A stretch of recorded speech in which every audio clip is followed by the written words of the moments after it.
Hola, bienvenidos una semana más a nuestro canal con Penny. Hola.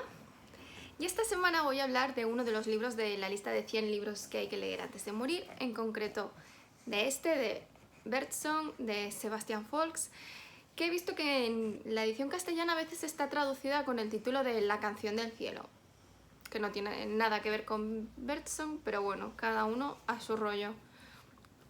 Como ya dije en el vídeo en su momento, Birdsong es una novela bélica que fue publicada en 1993, cuyo escritor es Sebastian Faulks y forma parte de su trilogía francesa, aunque son bastante autónomas entre ellas y pueden leerse de forma separada, y de hecho cronológicamente dentro de la propia saga es el primero, aunque no haya sido el primero en escribirse, es el primero, por lo que si solamente os leéis ese, pues tampoco pasa nada. Yo no sé si me voy a leer los otros, probablemente no, y si lo hago será dentro de mucho tiempo. La novela está escrita en tercera persona, pero únicamente conocemos lo que piensa nuestro protagonista. Hay que decir que es rápido de leer, es fácil de leer, y pese a que tiene unas cuantas páginas, porque yo lo tengo en Kindle y en Kindle hay algunos libros que no te ponen el número de páginas, sino que te ponen la posición, que es una mierda. Yo prefiero que me ponga las páginas, pero bueno. Pero ponedle unas 500 o así, fácilmente.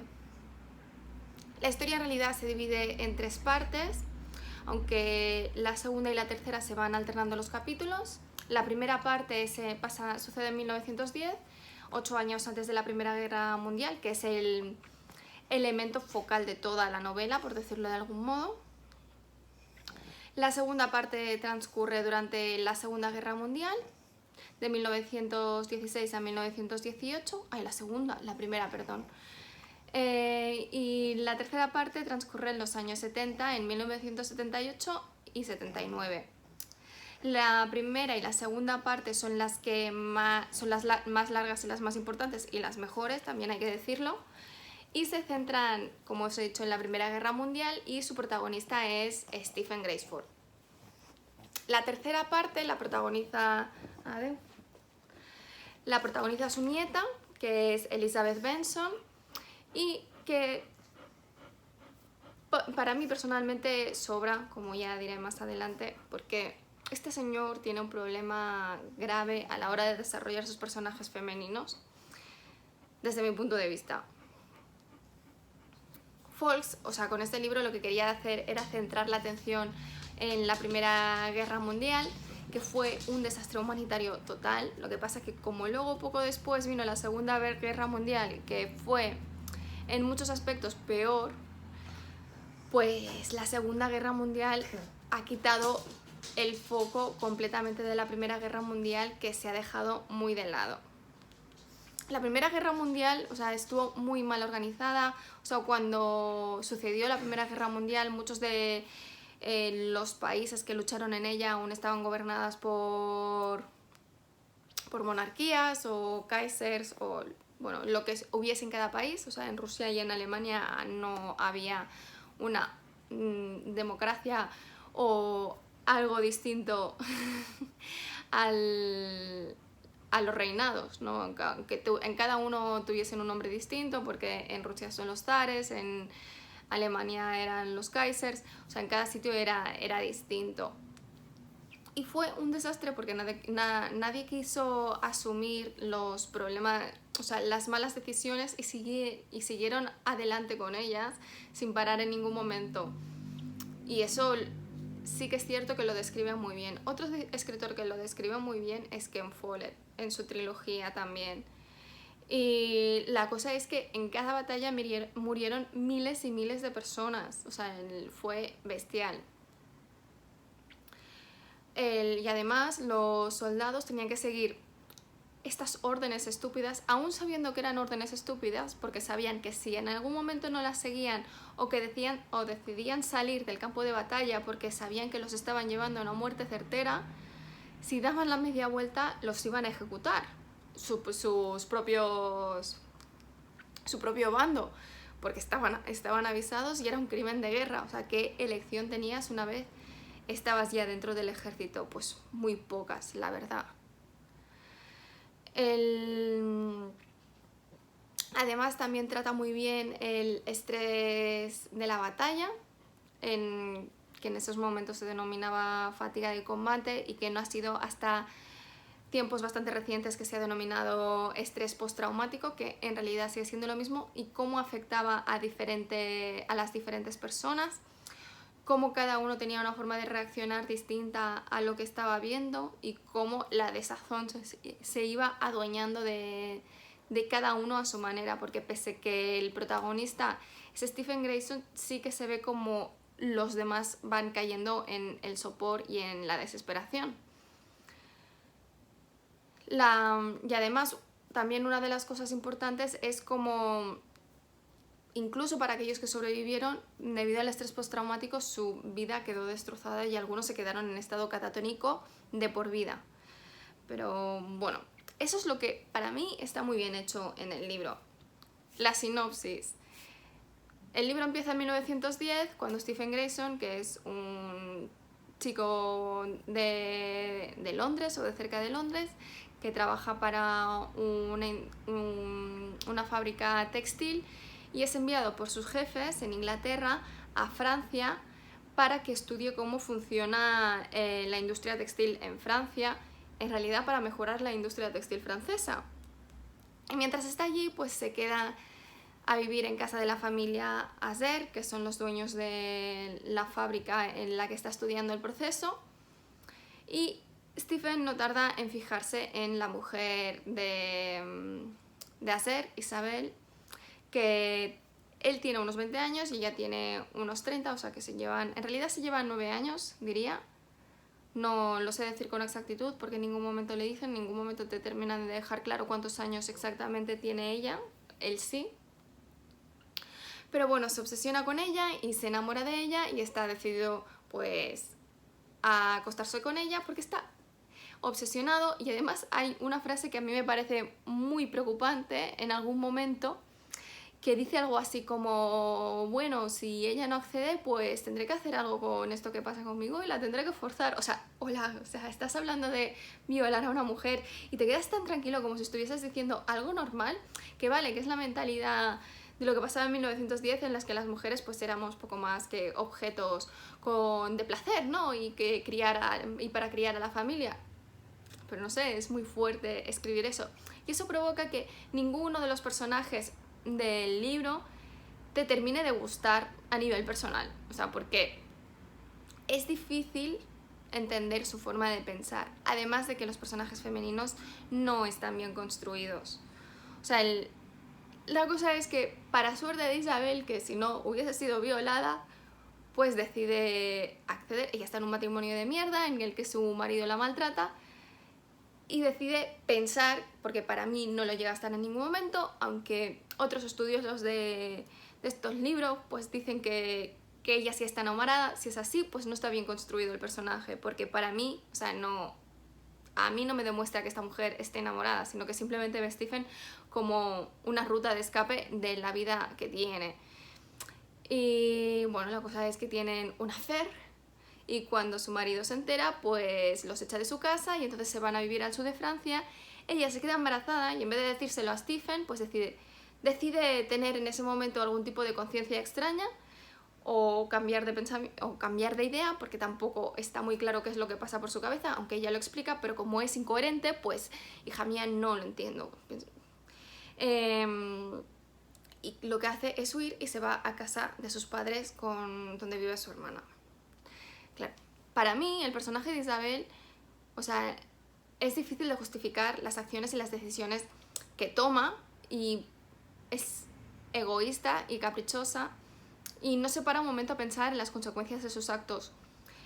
Y que Stephen tampoco te cae bien, pero tampoco se merece lo que le hace esta mujer y que luego él se lo perdone todo, ¿sabes? Como si fuese normal su forma de actuar. Que sí que es cierto que es una víctima de las circunstancias, o sea, que ella no eligió casarse con el hombre en el que estaba casado.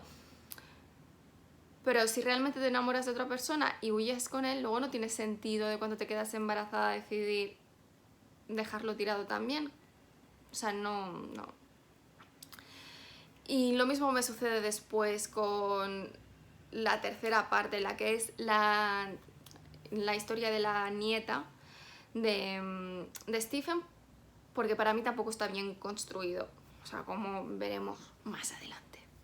Porque primero va la segunda parte, porque ya después de que Isabel deje a Stephen, ya se pasa directamente a la siguiente parte, que es ya durante la guerra. Y la guerra ya ha empezado, porque ya empieza en 1916. Stephen está luchando en esta guerra y empieza siendo un lugarteniente de la Armada Británica, y a lo largo de la guerra va subiendo de rango gracias a los estudios que tiene, y además que habla perfectamente francés. Y como la Armada Británica está desplazada en Francia, pues lo necesitan para poder hablar con el ejército francés. Porque una de las grandes cagadas de la Primera Guerra Mundial es que no había comunicación entre los ejércitos prácticamente, por lo que cada uno iba un poquito a su rollo, y alguna vez pues llegaban a un acuerdo, y entonces, claro, si tú no estás trabajando conjuntamente, ¿cómo vas a ir contra un ejército? O sea, evidentemente que siempre es difícil poner de acuerdo dos países distintos que están luchando una guerra, pero si directamente ya evitas hablar con las personas que están en tu propio bando, pues es evidente que algo va a ir mal, y va a ir muy mal, como efectivamente sucedió en la Primera Guerra Mundial. Y en las otras, pues la Primera Guerra Mundial fue desastroso. De hecho, en esta segunda parte hay otro medio protagonista, que es Jack Firebrace, que es un ex minero escocés, diría. Bueno, no es inglés.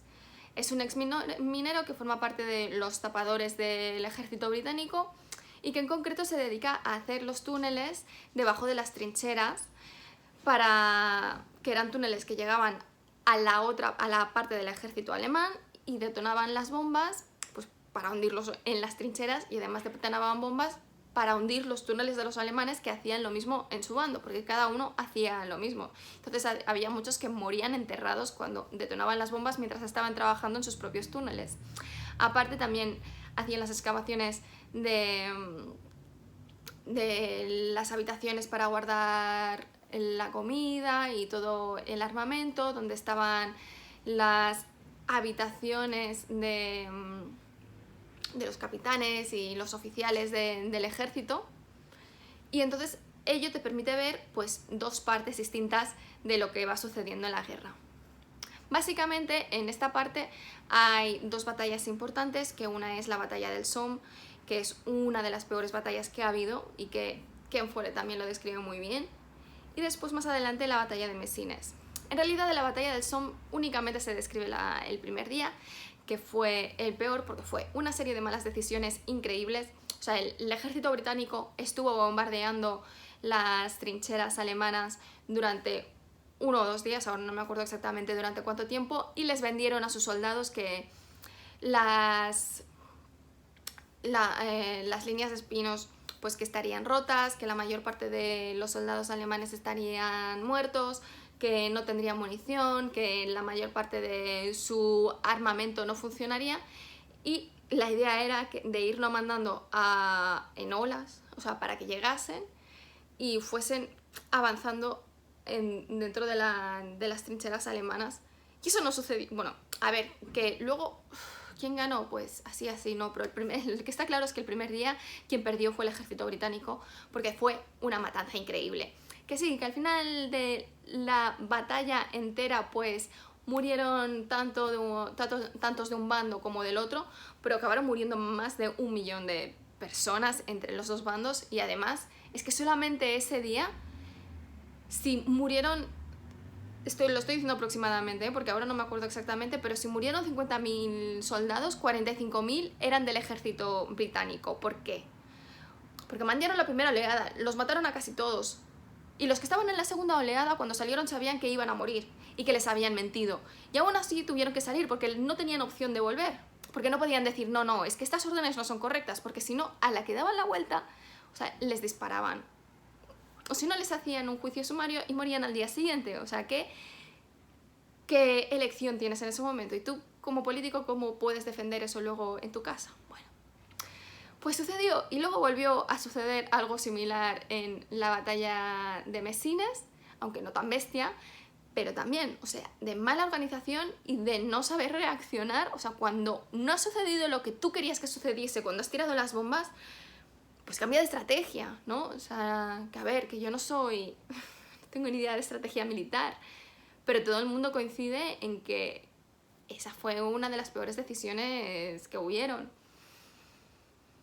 Bueno, aparte de esto, o sea, durante toda esta parte explica cómo los soldados, o sea, se van destrozando mentalmente, porque claro, es un día tras otro, y ver morir a sus compañeros, y cómo mueren todos, y que tienen, o sea, tienen que sufrir heridas terribles, y cómo se están 3 días enteros tirados en medio de la mierda hasta que alguien los va a recoger, cómo tienen que estar allí rodeados de cadáveres que están en descomposición, aguantando todo esto.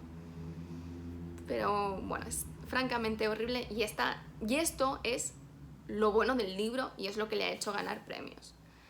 Paralelamente, en 1978, la nieta de Stephen, Elizabeth Benson, que junto con los problemas con su novio casado, que en ningún momento le lleva a pensar que hay un problema moral, o sea, en estar jodiendo la vida de la mujer de su novio, por decirlo de algún modo. O sea, tú puedes estar enamorada, pero sabes que estás haciendo algo mal, ¿no? Otra cosa es que no te importan las consecuencias, pero en algún momento tendrás que pensar, esto no está bien. Pues no, esta mujer no tiene ningún problema. Por eso digo que los personajes femeninos no están bien construidos. Y después de no haberse preocupado en su vida de su abuelo, el pobre Stephen encuentra un diario en el ático en casa de su madre y decide empezar a investigar la vida de Stephen y en concreto, o sea, todo lo que sucedió en la Primera Guerra Mundial. Igualmente los capítulos de Elizabeth Benson son muy cortos, o sea que en comparación quizás es como un 15% del libro, o sea que realmente, bueno, están allí, pero no terminan de molestar demasiado porque terminan antes de que te empieces a poner muy nervioso, así que, bueno, puedes sobrevivir a ellos. Bueno, eso es todo, espero que os haya gustado. Si es así, dadle al like, si no, pues dadle al un like, dejad comentarios y si no estáis suscritos, suscribíos.